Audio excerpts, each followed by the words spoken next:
perfect lead into content marketing. Yeah. How are you getting people to hear about self-publishing in school? I'm assuming, since like social is not like a huge channel, I'm going out on a limb and saying number 1, email, number 2, podcast. Gosh, those would be 2 big ones. You know what's interesting, and I think I probably have a contrary opinion to most people in the marketing world, is I actually don't consider email a channel. What? Email to me is a byproduct of other channels. So we are very good at email marketing, but to me, email in itself is an extension of a marketing channel where we captured that attention. Because it's like, well, how did they end up on our email list? Well, they either found some of our content, subscribed to the podcast, or they saw an ad, or they whatever. So it's like email is a byproduct of those other channels. But I mean, if we counted it as a channel, it would almost definitely be number 1. So you're pretty close. So I would say there's probably 3 or 4 main channels. And I think that's one of the things we've done well as a business is actually like diversifying channels so that we're not channel dependent, where it's like if we lose a channel that we would be really screwed, which in the old days we definitely would be. So I'd say it's content marketing is like our blog and sites that we own is probably number 1. Then I would say somewhere close to that, maybe even higher than that, is business development. So podcast interviews, me going on people's podcasts, me speaking at events, me doing webinars, or we have like a speaking team. And so basically think, popular authors like Hal Elrod, for example, he sent us more customers than anyone all time, the author of The Miracle Morning, right? Says, oh, I've published a book. It changed my life. You should publish a book too. Here, learn from Chandler. So that like me or someone on my team coming in to do trainings with people's audiences, that's one of the biggest ones. And then you've got content marketing. Then you've got like Facebook, YouTube, Google ads, and all that stuff.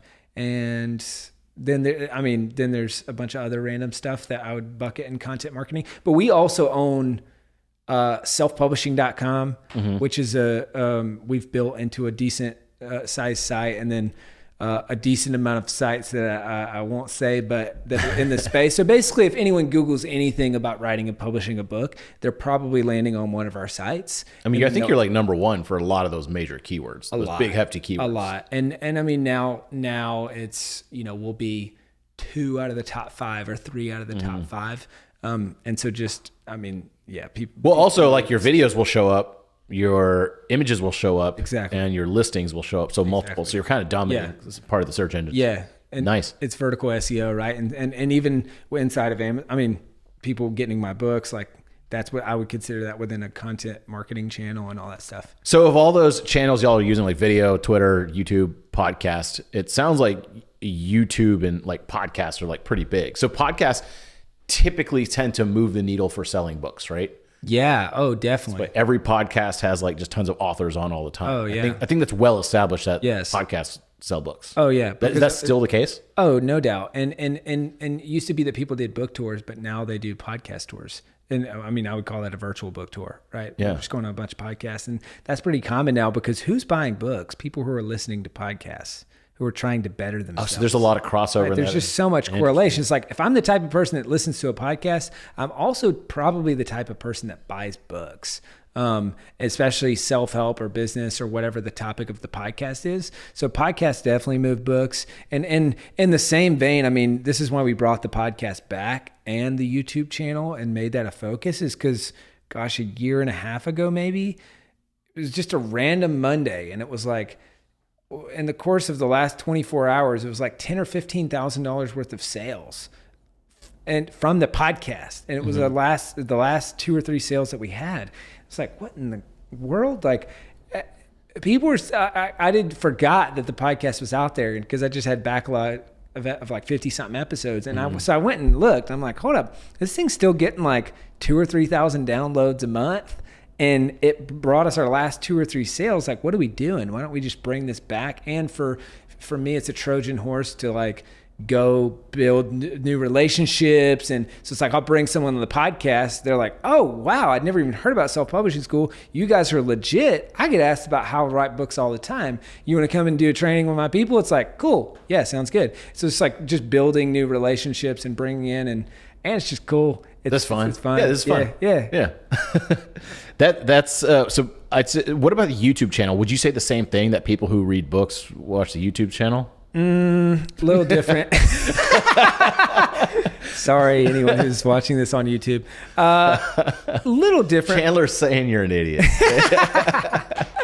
I would say a little different. Less of a correlation. Obviously, YouTube skews younger, and we have typically older clients, and so YouTube hasn't worked as well for us. But I will say what I love about it is it's vertical SEO, right? So it's like if I want to own the term how to write a book, how do I own it on every single platform? So I want to own it when people search on Google. I want to own it when people search on Amazon. I want to own it when people search in the Apple Podcast Store. I want to own it when people search on YouTube. I want to, like, every single platform that they could search. And so for me, the video is a way to do that, and it just so happens that, I mean, I'm a big fan of play to your strengths and content creation. So for me, video and audio is way better than writing, and so we have a team and people that write, and then I do the video content, and then they will a lot of times synthesize that into written content. So I like that, but then also, just like you said earlier, it's like if I search how to write a book, it's like, oh,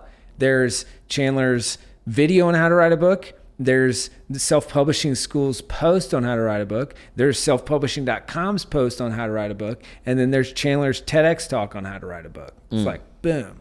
Like, we're just taking up a bunch of that real estate. Yeah, I always kind of wonder that. People always talk about different channels. So I would think about it too. It's like Twitter, Instagram, blah, blah, blah. It's just like, how about all? Like, preferably all. I know there's like limited resources, but you could show up on just every single one.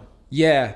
And it's, man, this circles back to the social thing. I'm a big fan of channels that have longevity. That's what I hate about social. If I post and it's going to be gone in 3 days and no one's ever going to see it again, that to me is running on a marketing hamster. Okay, so I'm going to push back on that because I have a little bit of, so with Twitter, it used to be kind of a joke back in the day, and now it's like everyone's got a Twitter. Every doctor, like all emergency stuff is out there. And here's the thing. You're right, for the most part, in my feed, whatever's like 50 seconds old, done. Sure. It's gone. It's gone. But every once in a while, I see some new person, and I'm like, let's check out the Twitter feed. Yeah. And you start scrolling and scrolling and scrolling. It's like a blog. And you just kind of like, the next 20 minutes, you're like, well, am I reading, posts from like March 2017 for this person? But the thing is, I mean, you're not going to see it all the time, but you do see it. Yeah. Right? Yeah. And it's just not like really shown in the stats that stuff's getting read. That's and so I always think about that, even with Quora? No, not Quora. I used to hate the idea of stories, like Snapchat stories, then Instagram stories, which became popular. I used to hate it because I would watch my friends do it. I'm like, wait, you're putting all that work in, and in 24 hours, it's gone. You just wasted part of your life to show this to like vague people, right? Yeah. Now I post stories all the time just because I want to remember them. Totally. And it's kind of interesting, like while they do get kind of indexed away, it saves it in the background. It saves it in the background. And so for that reason, I'm like, oh, that work isn't gone. If I ever want to, I could put one of my posted stories and have it live there forever. Yeah. And so even with social, I'm starting to see like people do scroll back and look at old posts. Yeah. I started poking back to old posts, and you'll still see several hundred impressions a month. And I'm like, that's not nothing. Oh, 100%. That's not nothing. I think Twitter is probably the exception to that. Whereas Instagram or Facebook, I mean, that's what I think is genius. And that's why, I mean, I'm not a big Twitter guy, so I can't really speak very knowledgeably on it. But I think it's, when I lived in San Francisco, I had a friend that worked at Twitter, and it's like, there's no innovation happening over here or over there. How is this a billions and billions and billions of dollar company and growing? It's like the embed and the searchability. It's like, you're not seeing that often Instagram post or Facebook post embedded on a piece of content that then will rank and then will come back. Like, people keep coming back to that thing, but you see tweets embedded on posts, and it's searchable. And I think there's a better argument for that. But for me personally, outside of that, it's like, how do we create a piece of content that lives forever, that keeps bringing back viewers, subscribers, all that? And so that's why, circling back to what, the YouTube piece is, it's very searchable, and Google owns it. So obviously they're going to show it, and it's going to keep bringing in. And it sounds like, I was looking at your stats, just spying on it, and you get like 200K plus worth of free search engine traffic a month. And that's just for content, not even considering YouTube.